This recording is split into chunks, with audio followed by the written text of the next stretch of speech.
اللہ تبارک و تعالی نے حضرت آدم و حوا علیہ السلام کو فرمایا لا تقربا هذه الشجرہ کہ اے آدم اور اے حوا اس جھاڑ کے پاس مت جانا.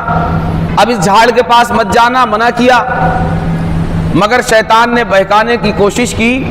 اور کیسے بہکایا؟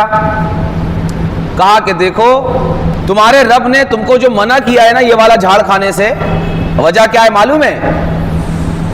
بولے وجہ یہ ہے کہ اگر تم یہ کھا لو گے نا تو جنت کے ہمیشہ کے باسی ہو جاؤ گے، کبھی تم کو موت نہیں آئے گی.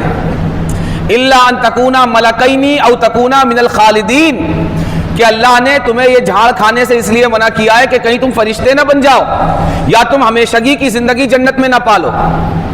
اس لیے کھا کے کیا ہو جاؤ، کم سے کم فرشتے بن جاؤ یا ہمیشہ کے لیے جنت میں بس جاؤ. اور حضرت آدم نے یہ بات مان لی تو کھا لیا گیا. جب کھا لیا گیا تو کیا ہوا؟ نہ فرشتے بنے نہ جنت میں ہمیشگی کا ٹھکانہ، بلکہ ہوا یہ کہ جنتی لباس جو تھا وہ بھی تن سے گر گیا. اور پھر جنتی درختوں کے پتے اٹھا کر اپنے بدن کو کسی طرح ڈھانپ کر درختوں کی آڑ میں چھپنے لگے. اور پھر اس کے نتیجے میں اللہ تبارک و تعالیٰ نے یہ فیصلہ صادر کیا کہ جنت سے تشریف لے جائیے، کہ وقت آ گیا کہ اب روئے زمین پر تشریف لے جا کر انسانی نسل کو فروغ دیا جائے اور دنیا کو آباد کیا جائے.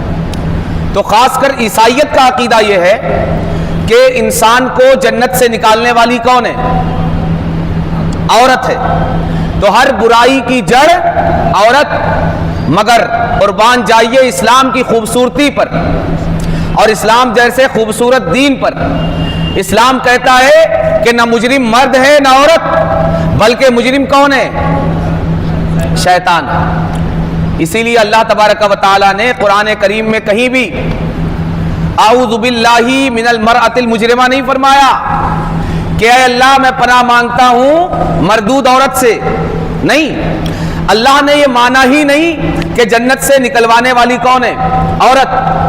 بلکہ اللہ بار بار کہتا ہے فاستعذ باللہ من الشیطان الرجیم کہ شیطان مردود سے پناہ مانگا کرو کہ یہ سبب بنا تمہیں جنت سے نکالنے کا. ٹھیک ہے؟ تو اسلام یہ وہ مذہب ہے جو عورت اور مرد کو جدا نہیں قرار دیتا. ہاں دونوں کی ذمہ داریوں کو الگ الگ مانتا ہے کہ ذمہ داریاں الگ الگ ہیں، کہ مرد کا کام یہ بچے پیدا کرنا نہیں ہے، یہ کس کا کام ہے؟ عورتوں کا. اور اسی طرح مردوں کے حوالے دوسری ذمہ داریاں ہیں، عورتوں کے حوالے دوسری ذمہ داریاں ہیں. ٹھیک ہے؟ جو لوگ مرد اور عورت کے درمیان برابری کی بات کرتے ہیں وہ بھی یہ نہیں کہتے مردوں کو کہ بچے تم پیدا کرو. برابری کب ہوگی؟ تبھی ہوگی نا. مگر ایسا نہیں ہو سکتا. ایسا کیوں نہیں ہو سکتا؟ اس لیے کہ اللہ تبارک و تعالیٰ نے اس طرح ڈیزائن ہی نہیں کیا. لہٰذا سچائی وہی ہے جس کی تعلیم اللہ تبارک و تعالیٰ نے دی کہ مرد اور عورت کیا ہیں؟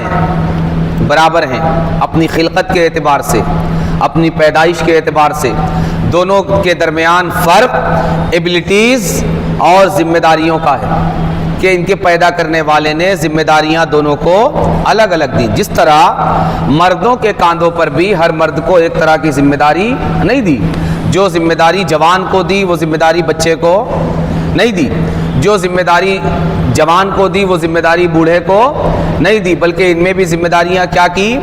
الگ الگ کر دی. اس لیے ذمہ داریاں الگ ہے مگر پیدائشی اعتبار سے دونوں کیا ہیں؟